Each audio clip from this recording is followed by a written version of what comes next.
If you are a married believer trying to navigate this intimacy thing without shame, go ahead and hit that subscribe button because you are in the right place. Welcome to the space where we tell our truth. Testimony, healing, breaking shame loose. Learning our bodies and walking by faith. Intimacy God's way, right here is the place. Sex ed for saints. Mondays at 6. We believe in the power of the story. Not just pain, but redemption and glory. Faith in the rhythm, hearts in the mix. Trust in educators. Mondays at 6. We're overcoming by the word of these testimonies. People getting free when we speak what's holy. Healing in our hearts, shame starts to split. Every story told, another chain gets stripped. Learning our bodies, learning His way. Intimacy and faith, walking day by day. This is where we heal, where the truth sticks. Sex ed for saints, Mondays at 6. I'm so excited to finally share this book with you. Hey God, Can I is available now. Find the link in my bio to get your copy. Hey friends, quick pause in this lesson because I need to put you onto something that has been blessing so many households. This episode has been sponsored by Covenant Eyes, the accountability app that helps you protect your eyes, your mind, and your marriage. If you're serious about keeping your digital life pure, guarded, and God honoring, Covenant Eyes is a game changer. It helps you to stay accountable online and creates a safe space for your heart and your home. And listen, because you are a part of the Marriage Lab, you get 30 days free when you use my code Marriage Lab. So go ahead, take that step, cover your devices, and cover your covenant. Hello, everyone. Welcome to another episode of the Sex Ed for Saints podcast. And I am so excited for today because we have Ashley Hudson on the stream today. Hey, Ashley. Hey, Ashley. Hi, it's so good to be here. Thanks for having me.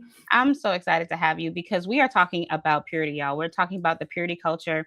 And this is one of these conversations that is so dear to my heart because I know that there are so many people who have been impacted by the purity culture. And a lot of times it's almost like, what is that? Like, and how does it impact me? And how does it show up in my relationships? How does it show up in my marriages? And we're going to talk a little bit about all of that today. So I am excited for this conversation because I always have so many questions and whatnot, and we just want to make sure that we're bringing messages that are helping people to be able to have the language to be able to understand what it is that they're experiencing, right? And so I'm excited. I'm excited. So before we get into it, Ashley, usually I have questions from my audience, but listen, y'all are not asking questions. I need y'all to ask questions. So if you do have a question that you want to talk about anything on my podcast, we do answer these questions live. Okay. So all you have to do is go to my platform, the Marriage Lab LLC on Instagram. In my bio, there is a link where you can ask all of your anonymous questions and we will answer them on the pod. But before we get into the conversation today, Ashley, tell everybody a little bit about who you are. Yeah, sure. So I am a therapist in private practice. First and foremost, I'm a wife and a mom, and those are my two most important jobs in the world. That when I am not doing that, I am a therapist and a coach, and I work with a lot of different individuals around needs related to physical intimacy. So I have my PhD in clinical sexology. And I focused my dissertation on the impact of purity culture, specifically among postpartum women, but that's just a strand of kind of the broader culture in general. So I've done a lot of reading, a lot of studying, a lot of writing, a lot of speaking on the subject of purity culture. And I spend a lot of my time among faith communities talking about dismantling the purity culture, kind of differentiating between purity culture and biblical purity. What are the differences there? And yeah, just trying to deconstruct some of the unhealthy pieces so that we can live a more robust and full life as it relates to our sexuality and sexual functioning as believers. So that's kind of a little bit about me and what I do. I absolutely love that. I love that. I had a conversation. It was a very brief conversation with another sex educator the other day. We're not friends or anything like that, but we had a disagreement on something that they had posted on their platform in regards to something that was Bible related. And as somebody with faith, it just drew my attention. And so when we had the conversation, she started letting me know about how she was impacted by, this purity. She called it a purity cult, right?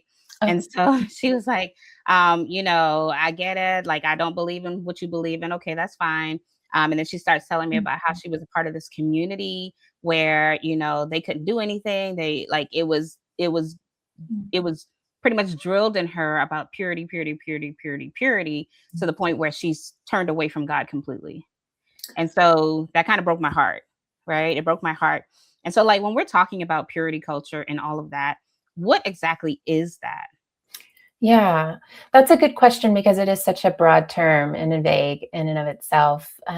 Really, what purity culture, when people discuss that in general, it's referring to this culture that centers abstinence before marriage, heterosexual marriage to be specific, and abstinence meaning no sexual intercourse. However, that was pretty vague. A lot of people didn't really define what that meant outside of just like don't have sex. And sex can look a lot of different ways for a lot of different people. So we like to broaden that definition as sex educators and not just focus on penis and vagina sex. However, this culture in general really idolized sexual purity. So instead of purity being the fruit of walking with Jesus and giving your life over to him, it became an idol and something that people shaped their lives around. I like to say it was like the Victorian era.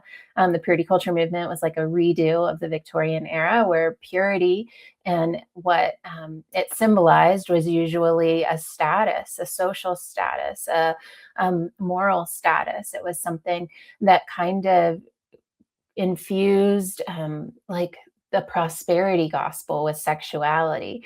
It was, if you don't do X, Y, and Z, then you will have X, Y, and Z. And, this abundance of sexual intimacy in your marriage. And there were even some pieces of literature that suggested you would be fertile, you would be without disease, you would have all of these really wonderful, fulfilling experiences sexually.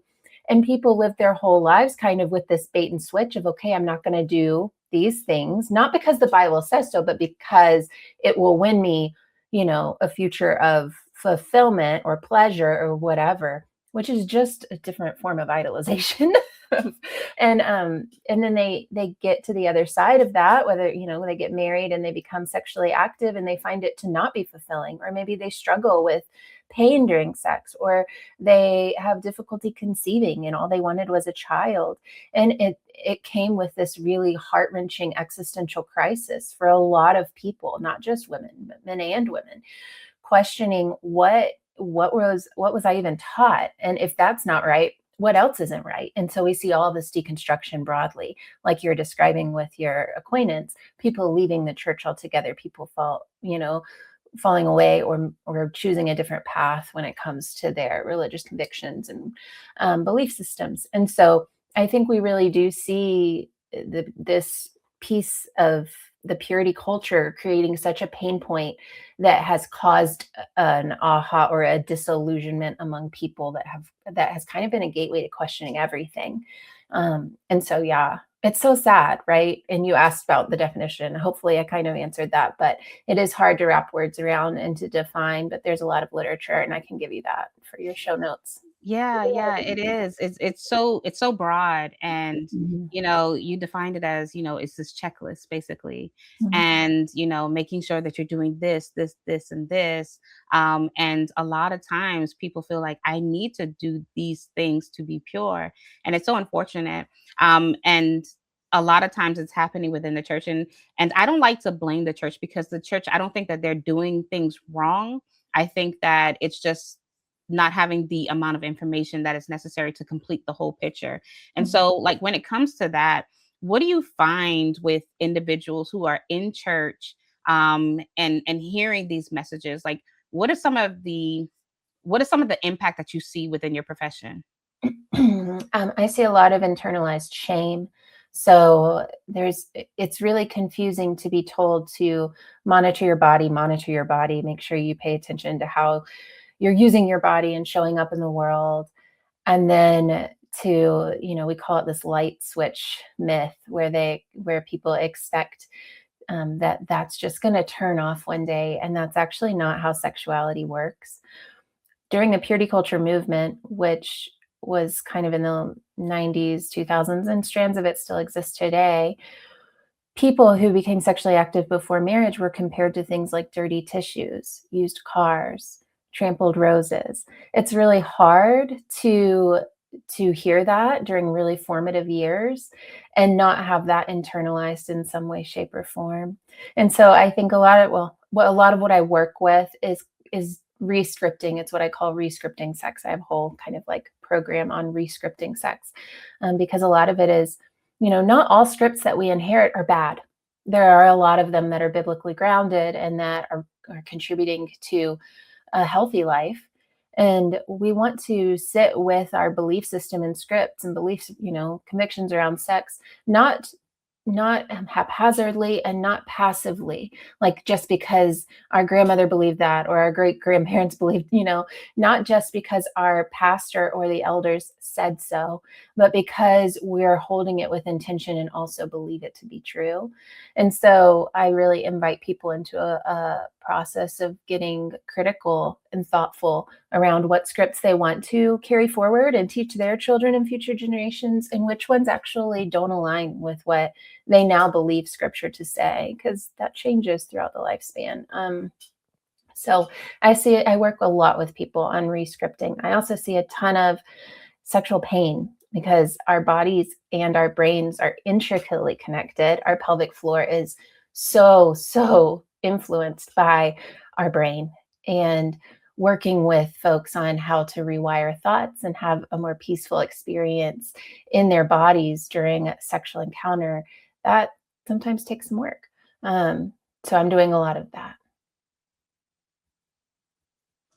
Yeah, let me tell you, I connect with that so much because when it comes to me, my personal experience is, through my husband. When I got married, it was that same thing, that light switch, like, okay, Mhm. now I'm supposed to enjoy this, right? But I couldn't. And, Mhm. prior to getting married, I had a very sexually active past. Mhm. And, sitting in the pews and hearing the messages come across about all of the bad things, right? I'm internalizing this as I'm hearing these messages, and I'm hearing it from an unhealed place. And then when you get married, it's like, okay, now, you're supposed to enjoy the sex that you're having. It did not just happen Mhm. for me like that at all. And so I completely Mhm. identify. That's why I'm so passionate when it comes to the purity messages. Because like you mentioned, when you do get married and things like that, your body is even remembering these, your nervous system is remembering everything, prior to your, like, it's all integrated.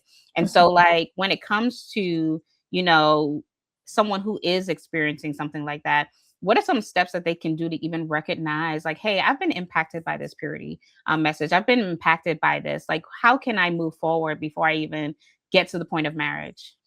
Yeah, that's such a good question because there's so much that can be done intentionally to prevent harm or moving forward in unnecessary pain. I mean, I'm biased, but I think coaching and therapy is probably a great starting point. There's a lot of resources out there. Again, I can send you a list that I recommend to people for just self reflection and also for reflecting on the culture at large and perhaps some unintended consequences of purity messaging from the pastors or the church system. Because you're right, I don't think there was ill intent. I don't think that everyone's, these people are behind closed doors hoping for negative outcomes. I think that there's pure intent there. It's just there are unintended consequences of some of these messaging.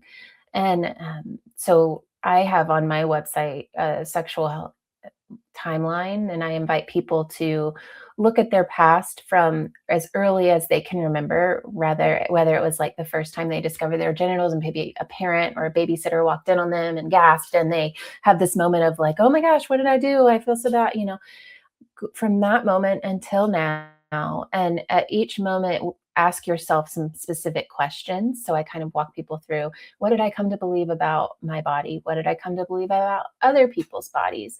What did I come to believe about pleasure? And what did I come to believe about sex? and getting really curious about what you learned in those micro moments, because you're right, we're so integrated, and these things they don't just exist siloed over here. They're actually a part of the body keeps record of all of these moments. And it does take some intentional reflection. And that's something people can do independently if they aren't ready for more formal or intentional like therapy. There's also kind of this myth out there that sex therapy is just for couples. It's not. I work predominantly actually with singles, people who are. I just had someone go through my rescripting program who's engaged and really wants to dismantle a lot of this so that she can have a fulfilling sex life and marriage. So I think taking advantage of some of the resources that are out there so that you can be reflective and thoughtful and patient with yourself during the process is so important. I love that. I love that. I love the reprogram. Well, the program that you have that is rescripted to Mhm. walk people through that process. Mine's is called redirecting. So I have like a process Mhm. of, helping people understand how to redirect and all of the things. So I absolutely love that, today there are tools that are there that is absolutely necessary and available for people to be able to have. What does it look like when someone carries purity into marriage, but they also carry that fear and that guilt or that disconnect? What does that look like? Well, it can take a lot of different forms. For some people, it looks like avoidance of sex. For some people, it looks like avoidance of initiation. It can look like withdrawal. For others, it can look like a fixed obsession. They're constantly initiating, constantly moving toward. And some of that goes back to attachment styles. If people have an anxious or an avoidant attachment. I think, and you might do this in your program too, really looking at the messages of the culture and gender roles and what it says about who we're supposed to be sexually and whether those scripts align with how God's wired the person, and allowing yourself to kind of hold those things loosely.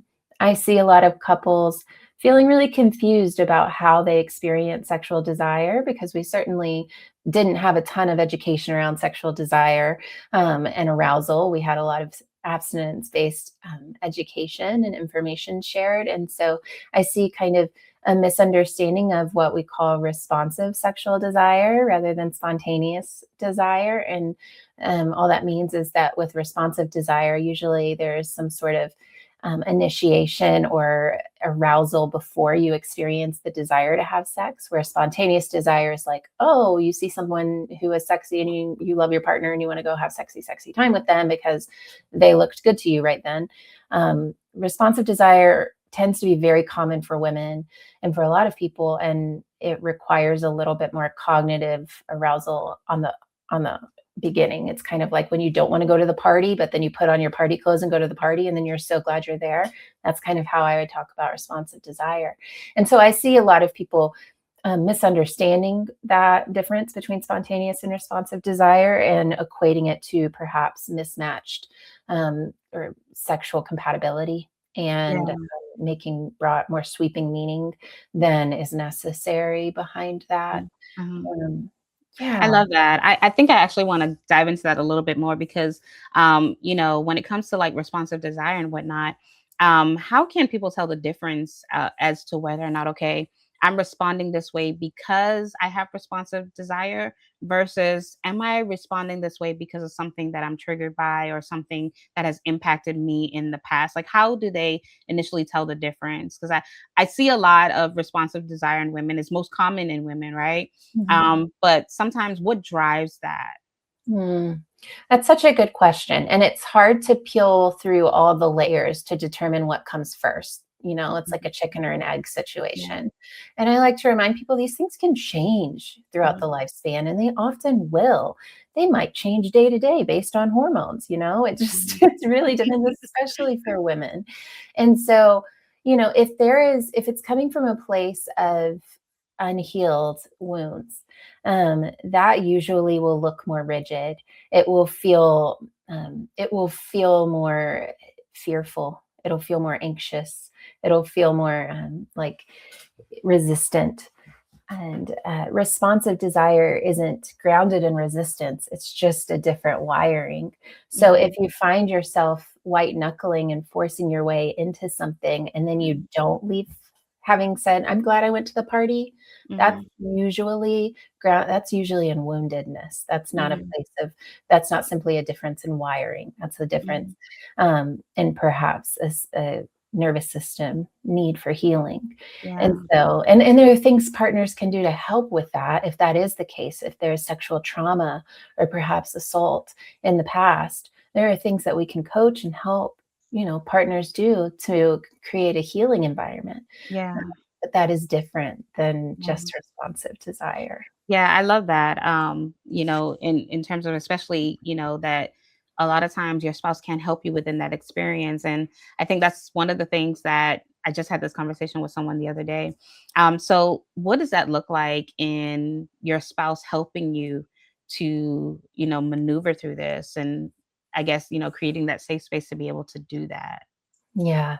I think some people, I really start with the individual because I want them to develop a relationship with their body that feels safe first.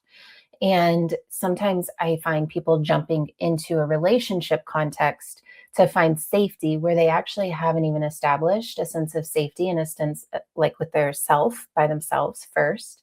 And so I encourage people to really sit with themselves and get to know their own pleasure zones, their own wiring, become reflective on, and you might too have some like worksheets that walk people through their sexual design, what turns them, what hits their gas, what hits their brakes. Go over your five senses. What do you like and what do you not like? And do that individually and then share that with your partner when you're ready, and get curious about your partner as well, and then know in your body, like, okay, where do you feel a yes in your body and where do you feel a no in your body? So when I am like having a tickle fight with my kiddos and they say, no, I don't want to do this anymore, I pause and I say, thanks for telling me, obviously. We don't have to do that anymore. Where did you feel that no in your body? How did you know you were done?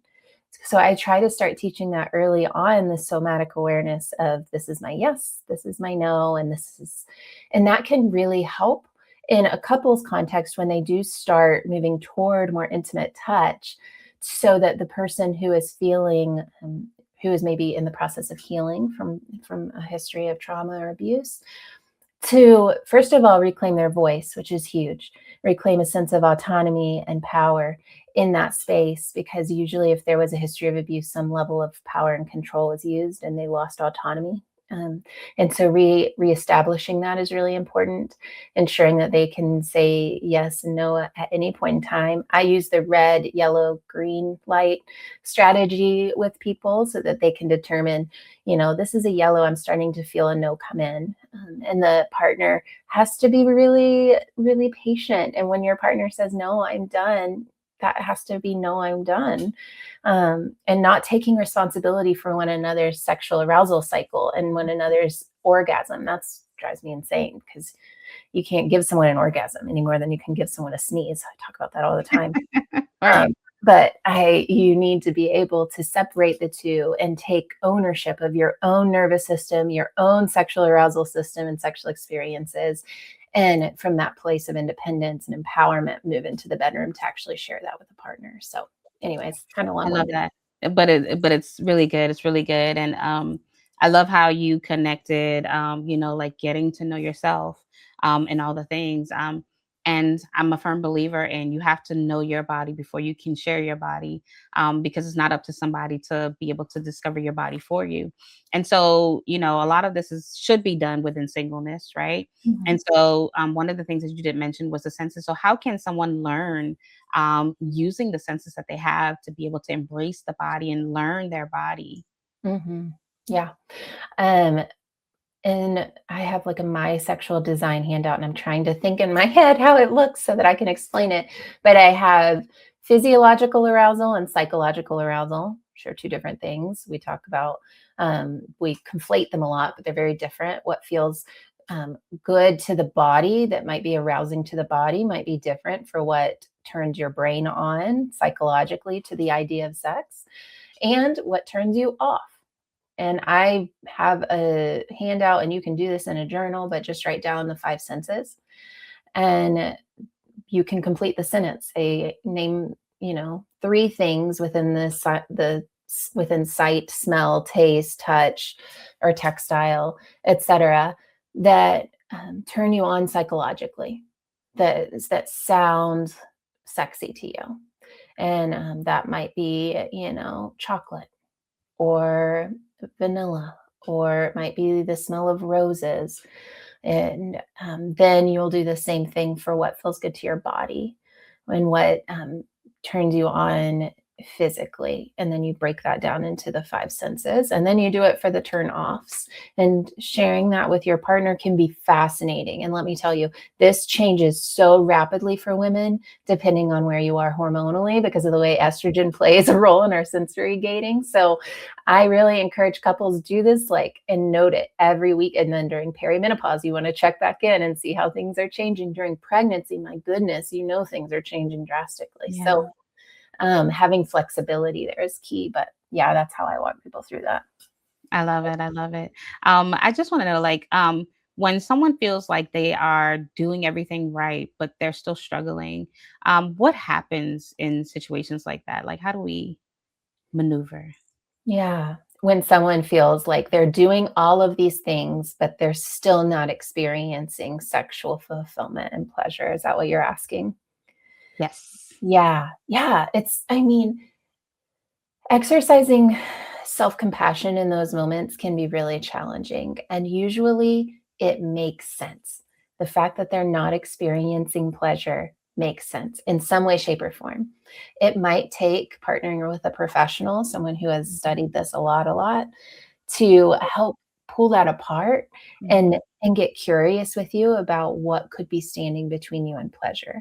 Yeah. We know from a mental health standpoint that anhedonia, which is the absence of pleasure, is a marker for a lot of different mental health conditions, such as depression or anxiety.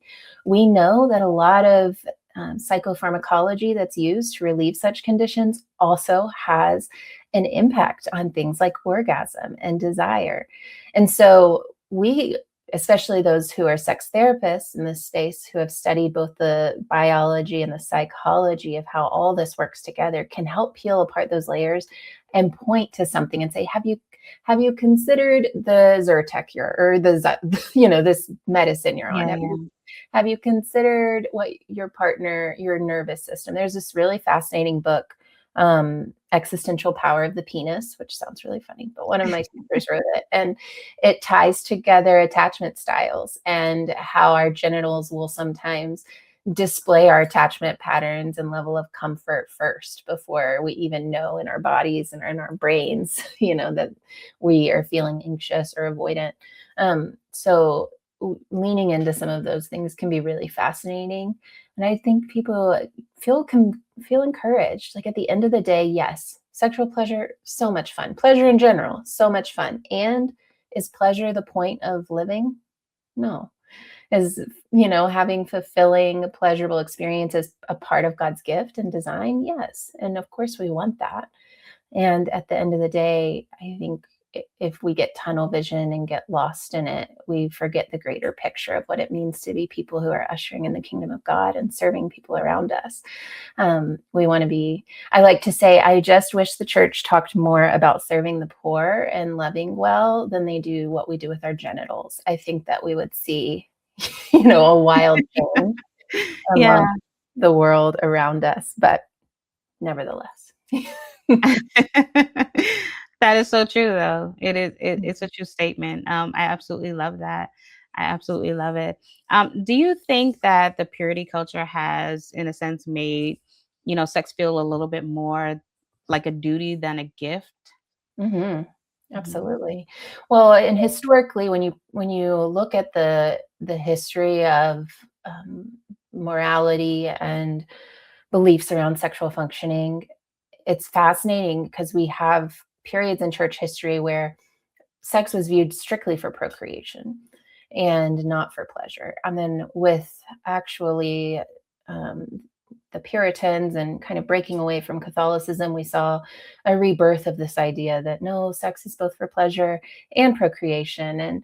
And so there's a whole history there that's very fascinating if your audience is ever interested in reading about it. But I think that when we layer upon that history the gender norms or gender roles, the way that they've been taught, it can get really, really tricky. And let me tell you, a nervous system that is being told it has to do something usually resists that thing, because that it symbolizes control. And if the nervous system senses that it's being controlled, that registers as a threat. And so then you're stuck in fight or flight, and that's not when you're meant to have sex. So it's really a trap. And we do have, I mean, going back to that, we have what we call premarital scripts that came with purity culture. We also have postmarital scripts that came with purity culture. So as books were rolling out, like Every Young Man's Battle and Every Young Woman's Battle and The Art of Marriage, I think it was called, we have the abstinence piece, the don't have sex, but then we also have the, okay, you were married, you have to now have sex every 72 hours. And here's what it has to look like. And wives, you're responsible for your husband's genitals and their happiness. And you need to perform X, Y, and Z every so often in order to keep them around. And that's really scary for a woman who's vulnerable and birthing and all of those things, just from a primal perspective. So anyways, yes, I think that we saw a lot of the obligation and duty sex messaging infusing themselves in a new and powerful way during the purity culture movement. Yeah, and I think that's so tragic because like I hate the word obligation sex because it's more about okay, finding the root, like what is going on, why you feel like sex is an obligation in the first place. And I think it's also such a dangerous message to, tell somebody that they have to do this and they need to do that because essentially, what do you do when, these moments are not possible? If you are, having a child or something like that, you're going through hormonal experiences and you're not even in the you don't have the capacity to even have sex, then what do you do, right?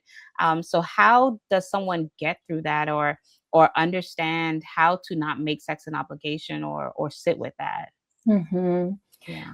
Well, I mean, as soon as choice goes out the window, so does the erotic energy in a relationship. We cannot take choice from people.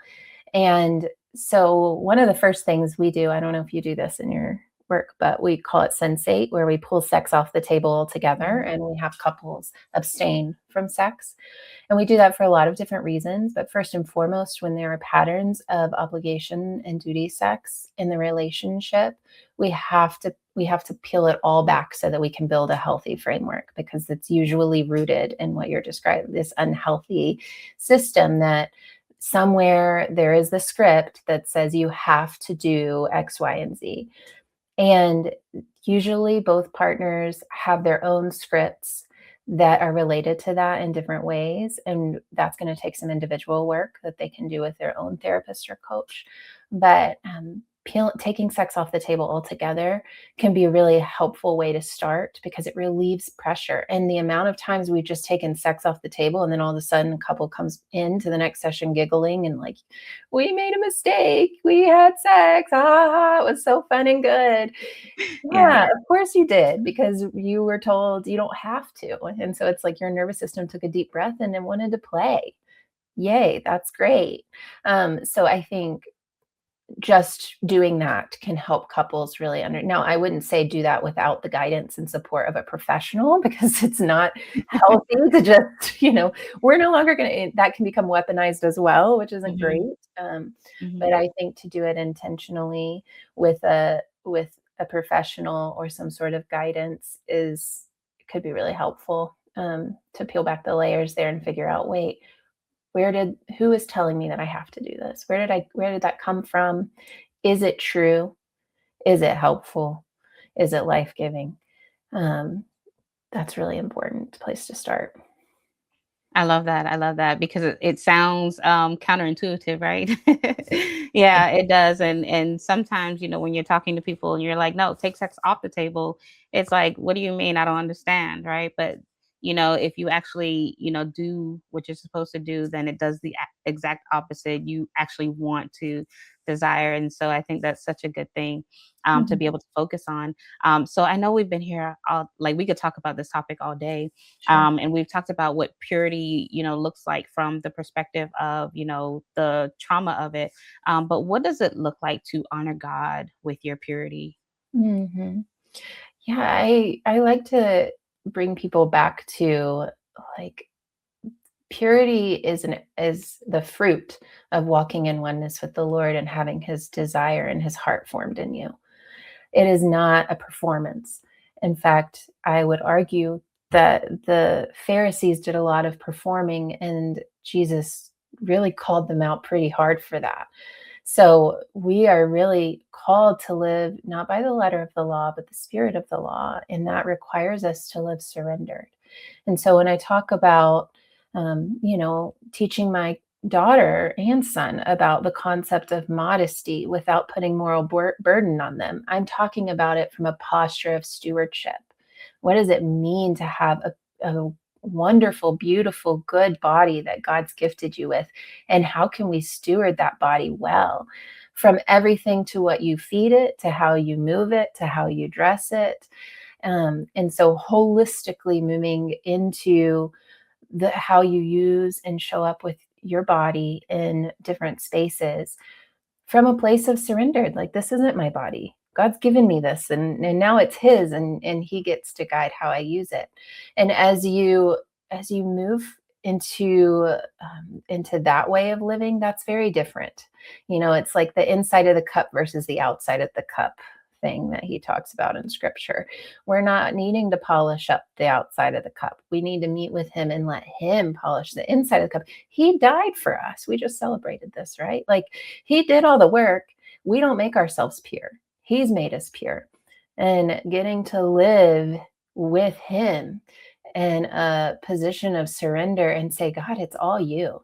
It's all by your grace. All of it that's valuable. And I would say probably the whole point of what he's done here and the gift he's given us.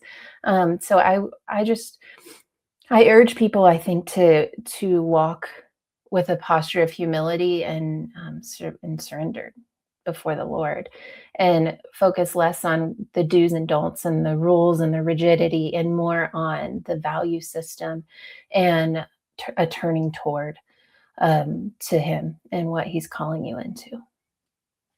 I absolutely love that. This is so good. This is so good. And it ultimately always goes back to God, and he can do so many things to, restore where you are, to help you where you are, to rebuild you, because ultimately he wants you to be able to experience pleasure in all the things. And so for somebody who is struggling right now, right, and they're hearing this and they're saying, I want to be healed and whole and all the things, where do I start? Like, what is the message that you would tell to them right now? I would start by, I guess, emailing one of us. There's so much hope. There's so much hope for healing and freedom, and God has resources for you right where you are at. And it's a matter of finding them and of being compassionate with yourself and saying, like, hey, I can walk this journey at my own pace, and the Lord has good things for me in this, and believing that. I know you have resources. I have resources there. It can be hard to find a Christian sex therapist. And then even in that, there are, I get asked a lot, what flavor are you? Like, what flavor Christian? Now, I mean, there are people all over the map, and that's okay. You can shop around and be really specific about, I'm looking for someone with these convictions who is not going to ask me to do something I have conviction against.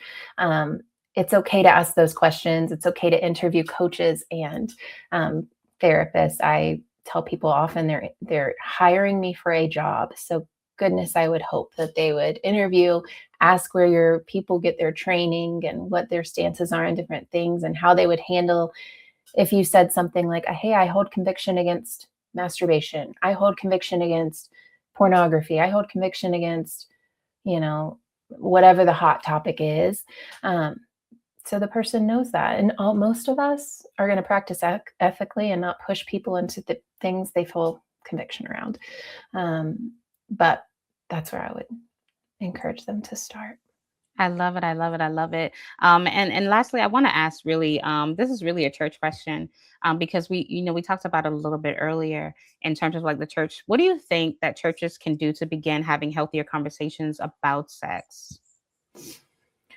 I think that they could start saying the word sex and like actually talking about it, that would be helpful. But honestly, I encourage churches to read every end of the spectrum. So if they're an affirming church, read a lot of material by non-affirming, pastors or teachers, theologians, and sexologists and therapists. If they are non-affirming, read the affirming side. We need to read all angles. We need to be informed of all ways of thinking. Cognitive and theological flexibility correlate with health. And so we need to be aware of that and allow ourselves some flexibility without getting rigid and defensive, just having a posture of openness and actually trusting that God's big enough to like manage all of those pieces. He can guide us through it in a way that is safe and honoring. Then leaning into experts that you trust. So if you hear, you speak or me speak or someone that they're like, wow, I had 5 light bulbs go off during that and I really want to learn more, invite them to speak to your congregants. Create spaces. Use money that you have in your budget.